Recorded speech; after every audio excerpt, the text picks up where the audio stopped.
Hey everybody, and welcome to Psych 353, How Memory Works. This is a class about how memory works. How did you know? Welcome. This is an interdisciplinary honors class, which is really cool because usually the classes that I teach are almost, 90% at least psychology majors. And so it's really cool to get a different perspective on things, being around people of different majors, different perspectives, and different backgrounds, and things like that. I'm hoping that we can use that to our advantage, especially in our Zoom sessions whenever we are talking with each other, bringing our own perspectives to the discourse and stuff like that.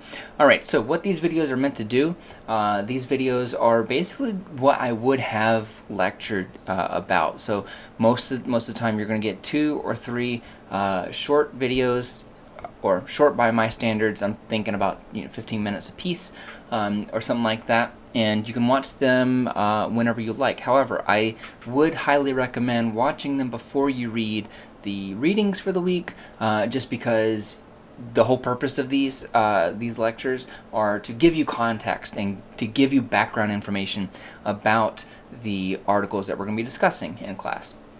All right, so, or in class, you know exactly what I mean. All right, so let's get into it. What I want to talk about in this first video is basically to just talk about what memory is, and specifically try to define it, but also talk a little bit about what is and what is not memory. So there are some behaviors that are memory, some behaviors that are not memory, and I think we're going to find that there's a lot of things that can be considered memory. And then in the second video, we'll talk a little bit about how I know that you have a memory and how you know that I have a memory, even though I've never seen your memory. I've never cracked open your head and looked in your mind and found a memory, but you're still nonetheless able to prove that you have one. So how are you able to do that? And that's actually something that we're going to be spending a lot of the semester kind of returning to. And just a very quick aside, this is a big deal for not just psychologists, but for everybody, right? There's been tons of times where you know something, but you can't recall it. So, and you've done this before when you've taken a test, right? Where you're looking at something and you're like, oh, I know this, I know that I know this, I know that I've learned it, but that information is not available to you. So why does that happen? And then we'll talk a little bit about where we're going this semester. So we're going to be kind of like, giving ourselves a roadmap for what's next. So, if I were to be in person, I would ask you, what is memory? And there would be maybe a 3-second pause, and then somebody would have a really good definition, and I would probably say something like, that's a really great definition. Is there anybody else who has something? Or I would say, what about X, Y, and Z? And somebody else would raise their hand. And at that point I would say, you don't have to raise your hand, you can just kind of contribute. We're all good friends, we're all having a discussion here. So, with that aside, you can just imagine how that would go. Most times people, whenever they say what memory is, they say something like, a memory is something that you remember. Okay, well, what does remember mean? Well, remembering is whenever you are able to access a memory, and then it quickly becomes circular. Or you could say whenever you access something that happened, right? And then I would say, well, what do you mean by something? Right? Like, what is it that you are accessing? So you can see that this memory, the definition of memory gets really complicated very quickly, and because there's a lot of things that are memories, right? We'll look at a couple of examples in just a little bit.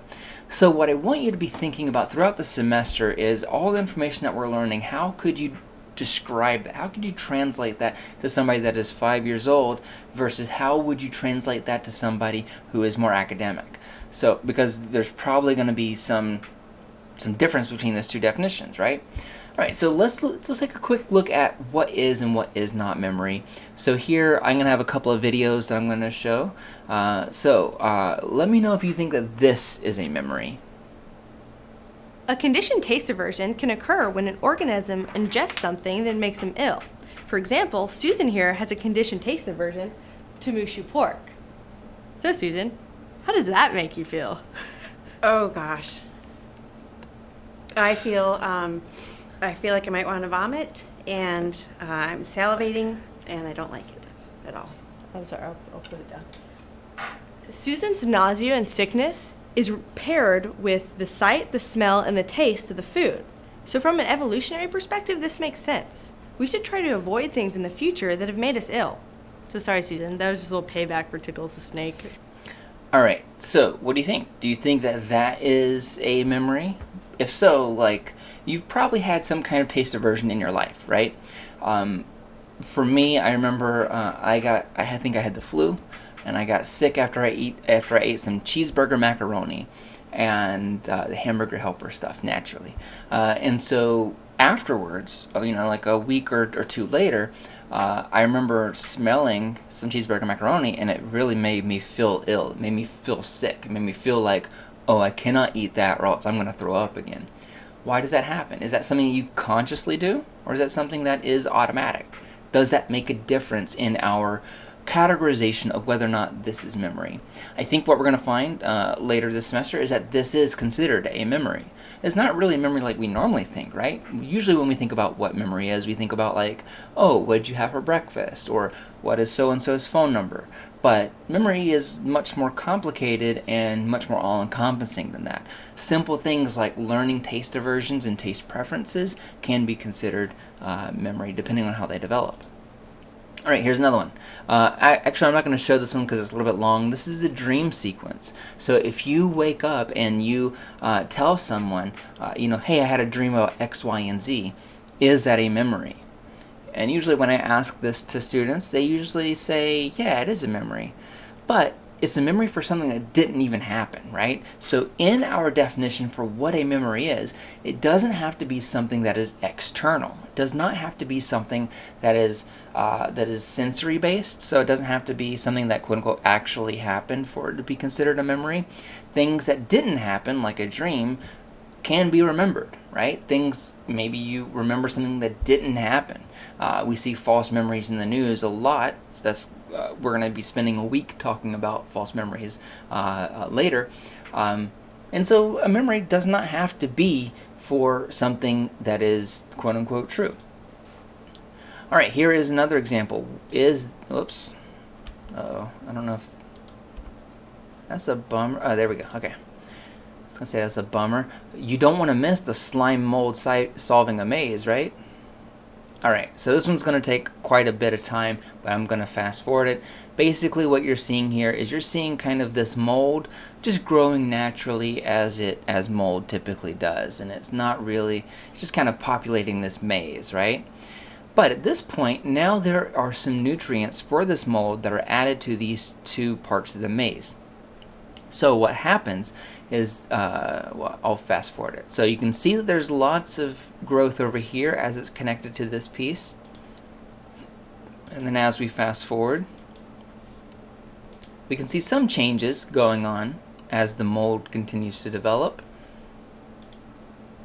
And we can see that as the time goes on, and thank God that this is sped up footage, because think about mold growing that fast. That's horrifying. You can see, especially as we get on later, that there are some parts of the maze that the mold is not going to, right? That the mold is not traveling over in this direction, right? It's just basically this general direction getting from point A to point B. Now, is that a memory? Moving around to navigate. Depends on who you ask. For me, I don't think that this is memory, right? And even though, we're talking about navigation, we're talking about moving from one place to another, we're talking about solving a maze, this piece of mold does not seem to be using memory. So how is that different than the other examples? All right, so here is another one. Is this an example of a memory?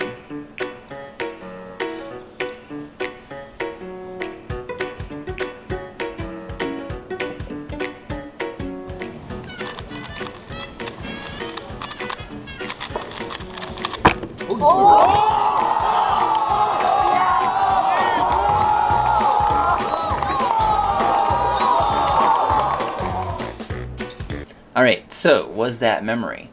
He's looking at that Rubik's Cube the entire time, right? So does that require memory? I don't know, what do you think? Usually whenever I ask this, or whenever I asked this the first time I taught this class, I didn't show this video, but I showed one similar, and there was some disagreement. Some people said yes, some people said no. But as we talked through it, there is some memory involved, right? He is able to see this, that's fine, but he has to remember what to do. He has to remember the specific patterns for what he's doing. That is memory. But he also has to think ahead. He also has to be planning what's coming next. And that form of planning is called prospective memory. We don't normally think of planning as a memory, but it is. That is a form of memory. So we see him engaging in basically two different kinds of memories. That one, he's remembering kind of the procedural, behavioral side of things, of how to manipulate this Rubik's Cube, this puzzle, but he's also planning and acting on those plans, which is also a form of memory. One of the things that I really love about this video is watch this guy, his rival, watch his reaction.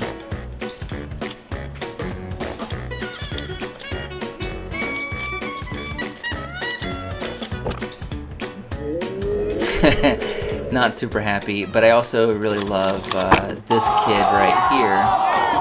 That one kid, but also this kid. That's so great. Okay, so to show you another example, this one is much more straightforward. This is a kid who is going to do a Rubik's Cube blind. So you can see he's looking at the Rubik's Cube. He's staring at it. He's getting ready. He's getting ready. Here we go.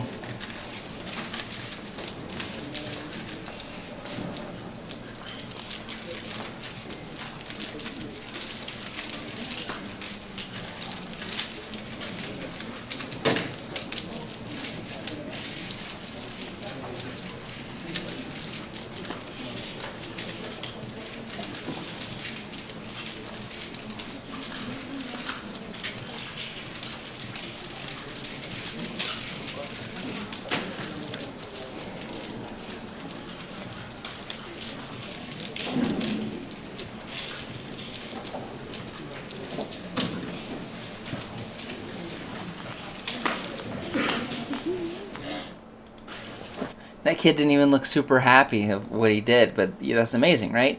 So basically, how is he doing this? I'm just going to mute it as we go through it. So how's he doing this? You can see that he's like looking at it, and you can tell that he's planning, right? But the thing that I really like about this video is not only is he not able to visually look at it, so that means that what he's doing is basically visualizing what that cube looks like as he's rotating it in his mind's eye. And so you can see that this is that memory is something that we are actively engaged with, that we're continuously updating it. As he's manipulating this in real life, he's also manipulating that cube in his head to try to solve it. All right, here is another example that may or may not be a memory. Whoops, sorry about that. Oh, sorry, I need to turn on the world. There we go. Some of these reflexes are so obvious you might not think to look for them, such as the breathing reflex or the eye blink reflex. Rooting is one of the most critical reflexes. By touching 4-week-old Lily's cheek, she'll turn her head and open her mouth in preparation for nursing. Once the baby is in contact with a breast, a bottle, or even a finger, the sucking reflex takes over. Involuntary at first, the neonate will gradually gain control over sucking during the first year. Placing liquid in the mouth will induce the swallowing reflex. In the first few weeks of life, it takes all the baby's concentration just to control these various uncoordinated reflexes. At this age, feeding Julia can take over an hour. After about 6 weeks, though, Julia will be a pro. There are other reflexes babies are born with that we don't completely understand. In the first 2 months, babies exhibit the stepping reflex. This is probably a precursor to walking. Watch Lily's toes fan out and curl. This is the Babinski reflex, which occurs when the bottom of a baby's foot is stroked. You can also do it like toes curling. When pressure is placed on the baby's hand, you can see the grasping reflex at work. Alright, super cute, right? So if you've ever been around a baby, you've probably noticed some of these things before, right? How they will grasp onto your finger, how they'll move their heads. There's lots of different kinds of examples of reflexes, but are reflexes memories? Should I answer that here? Yeah, I'll go ahead and answer it. Reflexes are not considered to be a learned behavior, so they are not considered to be memory. They are not something that the infant needs to remember to do. It's something that automatically happens, and because it is automatic like that, and there's no prior learning involved, it is not considered memory. Alright, let's, moved ahead too quickly again. I'm going to mute this one as well because it is music, and I don't want to talk over that completely. But this is a band from Massachusetts, represent, called Speedy Ortiz. Here you can see that they are playing a song. They're playing it live. So, is memory involved here? I think we're going to say yes, but what memories are involved here, right? So, if you've played an instrument before, then you know memory is involved. That memory is something that, at least whenever you're first starting out, playing an instrument is really difficult, but then after a while, you start having muscle memory, right? You start having this automatic kind of behavioral response to your instrument, and it becomes a little bit easier, right, over time and with practice. That is totally an example of memory. But not, again, a very different kind of perspective than what did you have for breakfast, right? All right, so check out Speedy Ortiz if you if you haven't already, and represent Massachusetts. All right, and then finally, let's check in with Kanzi the bonobo. My background is actually in non-human studies, so I actually used to study pigeons and their memories and things like that. And so I'm very interested in non-human memory, but I know that that's not something that a lot of people are, so I'm not going to go into it that much this semester. It's going to be a very human-centric course, but just to give you an idea of the multifacets of non-human behavior, here's Kanzi, the bonobo. Nancy and I are on our way to make a fire. We're interested in the origins of human culture and the origins of human mind. Not only do humans diverge because of language, but humans clearly diverge because of their ability to make a fire. And he really enjoys it. He's figured out how to use lighters and matches, a lighter properly. Put it on the fire. Yeah, put it down. I'll get the food in it. Kanzi understands about traveling to different places, and he understands about what we're cooking in the fire.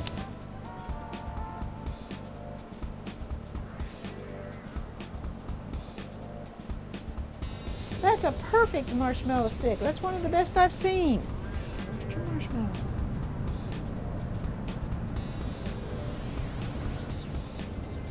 It's not done. There, you got it burning.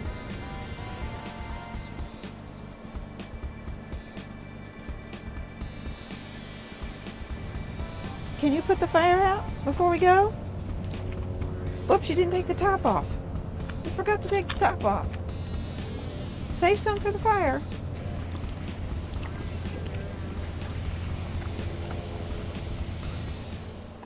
All right, pretty cool, right? So that is Kanzi the bonobo and Dr. Sue Rumbaugh, who has worked with him for decades now, maybe. Definitely over a decade, but yeah. So in this example, you could probably spot the different instances of memory, right? That basically he's responding based on what he's learned. You know, like, so how to pick a marshmallow stick, that the marshmallow that he has is something that should be eaten. That is a learned response. That is something that he has remembered to do. He's remembered how to put out a fire, how to light a fire, you know, all these different things, right? So that is also an example of memory and something that is not human specific. That memory, and a lot of what we're going to be talking about this semester, does extend to non-humans as well. Alright, so if we are revisiting our definition of what a memory is, because memory is so all-encompassing, all-encompassing, we have to be kind of vague. So this is actually a very standard definition that I usually see in textbooks. I pulled this one from Wikipedia because it was easy, it was simple, and it's representative of what most textbooks use.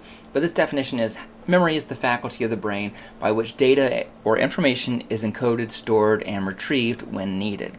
So there's a lot going on in this definition, but it's very vague, right? You can basically apply this to a band playing an instrument. You can extend this to what Kanzi was doing by cooking marshmallows. You can extend it to the kids using the Rubik's cubes to solve their puzzles. But I do have beef with this, right? Because if we're looking at this, I don't know what data is. I don't know what information means. It's part of the brain. That's good to know. So a brain must be required for memory, right? Is that true? We'll find out this semester. But we also see that it is encoded, stored, and retrieved. And these are three processes that we're going to be coming to a lot this semester. What encoding means, what stored means, and what retrieved means. I don't have a beef with that. I do think that it is vague. Another thing that I do have beef with is this word right here, when needed. Is that true? Does memory only happen when it's needed? I'm not so sure that it is, right? I can probably think of some times when it happens involuntarily, kind of without warning or without purpose. But we'll talk more about that as the semester goes on. All right, in the next video, we're going to talk a little bit about how we test memory. So thanks for tuning in, and I will see you in the next video. Bye.